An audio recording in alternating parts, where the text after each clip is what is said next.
Unity education BD চ্যানেলটিতে তোমাদের স্বাগতম। আজ আমরা নবম শ্রেণী বাংলা পৃষ্ঠা 37-এর সাধুরীতি বাক্যকে প্রতিম বাক্যে রূপান্তর সম্পর্কে এই চোখটি লিখব। এই চোখটি লেখার পূর্বে পত্রবোধ গল্পে থেকে সাধুরীতির 10টি বাক্য নিচের চোখে দেওয়া আছে। এই 10টি শব্দ থেকে আমরা প্রতিম রূপ লিখব। কাজ শেষে সহপাঠীর সঙ্গে আলোচনা করব এবং প্রয়োজনে সংশোধন করব। চলো আমরা এই 10টি সাধু রীতির বাক্য প্রতিম রূপ লিখি। রীতির বাক্যে প্রথমে দেওয়া আছে, আমি একদিন অপরাহ্নে খলিফার নিকট বসিয়া আছি, এমন সময়ে হতস্পর্ধ এক ব্যক্তি তাহার সম্মুখে নীত হইলেন। প্রতিম রূপ লিখব, আমি একদিন দুপুরে খলিফার কাছে বসে আছি, এমন সময় হাত পা বাঁধা এক ব্যক্তি তাহার সামনে উপস্থিত হলেন।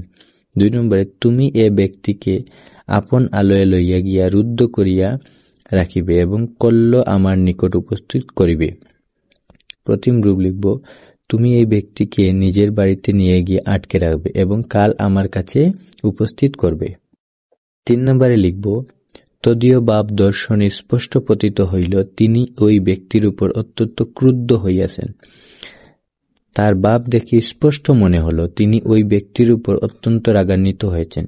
4, কিয়ৎক্ষণ পরে আমি তাহাকে জিজ্ঞাসিলাম, আপনার নিবাস কোথায়? কিছুক্ষণ পরে আমি তাকে জিজ্ঞাসা করলাম, আপনার বাসা কোথায়? 5 নম্বরে, ওই অংশের অধিবাসী এক ব্যক্তি এক সময় আমার প্রাণদান করিয়াছেন। ওই অংশের অধিবাসী এক ব্যক্তি এক সময় আমার প্রাণদান করিয়াছেন। 6 নম্বরে লিখব, পদচ্যুত শাসনকর্তা বহু সংখ্যক সৈন্য লইয়া আমাদিগকে আক্রমণ করিলেন।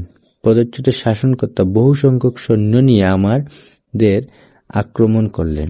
7, তাহার এই প্রার্থনা শুনে আমি বলিলাম, না না, আপনি এক মুহূর্তের জন্য প্রাণনাশের আশঙ্কা করিবেন না।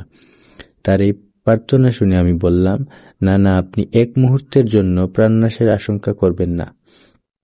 8, আমার প্রস্তাব শুনিয়া তিনি বললেন, আপনি যাহা বলিছেন আমি কখনোই তাহাকে সম্মত হইতে পারিব না।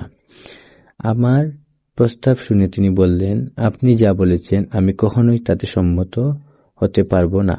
9 নম্বর লিখব, এই কথা শুনিবার মাত্র তাহার কোপানন্ত প্রজ্জিত হইয়া উঠিল। একথা শুনে তিনি রাগান্বিত হয়ে উঠলেন।